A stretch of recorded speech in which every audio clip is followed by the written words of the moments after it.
네, 안녕하세요. 리치메이커입니다. 이렇게 폭염이 계속되는데 무더위에 한번 웃고 가시라고 오늘은 재미난 기사 얘기 좀 해보려고 해요. 미국 대통령인 트럼프가 하루에 13번꼴로 거짓말을 한다는 기사인데, 도대체 어떻게 살면 하루에 13번 거짓말을 할 수 있는지, 그의 거짓말에는 어떤 게 있는지, 먼저 좋아요, 구독 누르시고 시청하실게요. 네, 8월 12일 워싱턴 포스트 팩트 체크팀 집계에 따르면 트럼프 대통령은 취임 928일째인 지난 5일을 기준으로 거짓말이나 오해 소지가 있는 주장이 무려 12,019건에 달했는데, 이는 하루 평균 13번꼴인 거예요. 이제 가장 많은 분야는 트럼프 대통령의 주요 국정과제인 이민에 대한 것이고, 이건 이제 전체 중에서 20%를 차지를 했는데, 예를 들어 콘크리트 장벽 예산이 국회 통과에 실패한 뒤에도 이 국경 장벽이 건설되고 있다는 식의 거짓말을 무려 190번이나 했죠. 이 트럼프 대통령은 말뚝 울타리나 이미 있는 장벽의 수리를 장벽이라고 주장한 건데, 이민 정책과 관련해 이렇게 빈번하게 거짓말을 해서 신뢰를 잃는 가운데 미국 행정부는 저소득층의 이민 규제를 확대하는 조치를 내놓았습니다. 이 불법 이민 단속을 강화해온 트럼프 행정부가 이번에는 재정 부담을 이유로 합법적으로 이민의 문턱을 높인 거죠. 이 AP통신 등 외신에 따르면 미 이민서비스국은 이날 외국인의 비자나 시민권, 영주권 신청을 거부할 수 있는 새로운 이민심사 규정을 발표했고요. 오는 10월에 적용되는 이번 조치로 38만여 명이 새로운 규정의 적용을 받을 것이라는 분석이 나옵니다.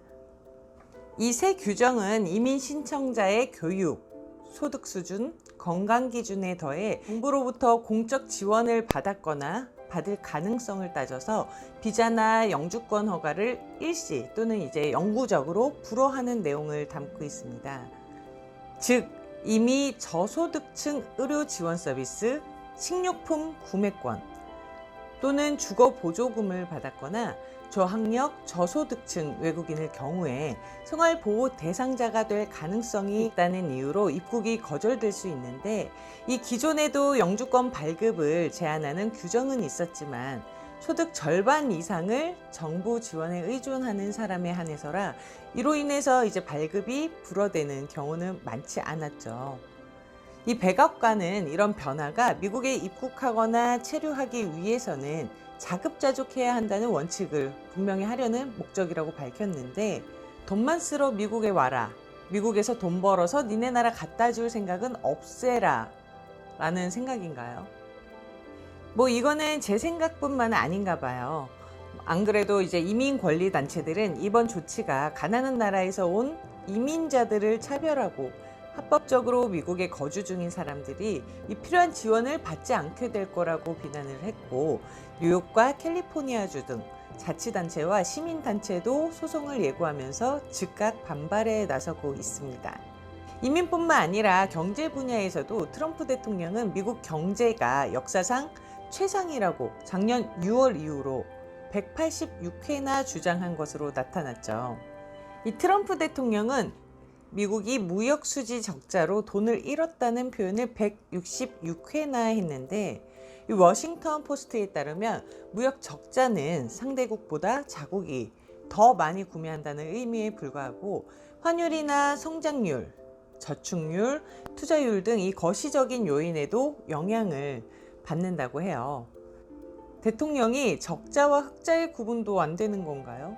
미국이 역사상 최대의 감세 법안을 통과시켰다고 162회 발언한 건 역시 최근 100년간 국내 총생산, 이 GDP 대비 감세 규모로 보면 8번째에 해당한다고 워싱턴 포스트는 지적을 했고요. 트럼프 대통령이 변형된 것을 포함해 같은 진술을 최소 3번 이상 반복한 사례가 무려 300건이 넘는다고 합니다. 이 중국과의 무역 전쟁으로 인해 역풍을 맞기 시작했다는 판단인데, 무역, 경제, 그리고 러시아의 2016년 대선 개입 의혹인 러시아 스캔들, 이 수사 관련 분야도 각각 10%가량의 비중을 차지했는데, 이 워싱턴 포스트는 5건 중에 1건은 이 근질근질한 트위터 손가락에서 비롯됐다며 트럼프식 트위터 정치를 꼬집었습니다. 이 트럼프 대통령의 트위터 사랑도 대단하죠. 그 시간에 국책을 돌보면 좋지 않을까 하는 생각입니다. 저도 가장 중요하게 생각하는 부분이지만 한 나라의 대통령으로 국민들의 신뢰가 가장 중요한 건데, 작은 숫자에 대한 부분부터 신뢰를 잃고 또 본인이 언급한 정책에 대해서도 지켜지지 않는다면 다음 대선에서 국민들의 마음은 어디로 돌아설까요? 이 부동산 사업이나 하지 왜 정치를 하는 건지, 제일 잘한 일은 하나 있네요. 딸 이쁘게 낳은 거. 한 나라 대통령이 하루 평균 13번씩 거짓말을 한다면 국민들의 마음은 어떨지 여러분들의 판단에 맡길게요.